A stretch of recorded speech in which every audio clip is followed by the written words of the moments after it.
Ja, welkom allemaal bij de allereerste en misschien ook de laatste Beelse boerenwedstrijd. Hey! We zitten wat in een rare, donkere periode natuurlijk. Januari, februari is het moeilijk om erin te komen. Er wordt hier nooit wat leuks georganiseerd op het beeld. Dan zeggen we van ja, mogen we zelf maar aan de bak. En iets organiseren waar we naar uitzien kennen. En ja, iets luchtigs, zeg maar. Ja. 83,7 dB.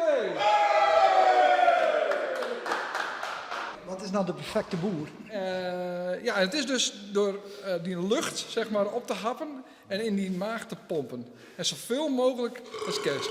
Dus dat die kleppie helemaal maximaal op spanning staat. En dan is het, bedoel ik, dat is op een goede manier dat het loslaten kerst. Dat kerst wel horen, dus op die manier. Ik ben vroeger al heel jong begonnen. Toen ik een jaar of 16 was, toen deden mijn huid en mijn broer en ik deden een boerwedstrijd. En ik kon het niet. En ik denk, ik zal oefenen tot ik het ken. Dus toen ben ik heel veel op de wc zitten gaan. En steeds proberen. En ja, die techniek beheers ik nog steeds. Ja, eigenlijk, ja. Dus we zullen zien dat het wat wordt.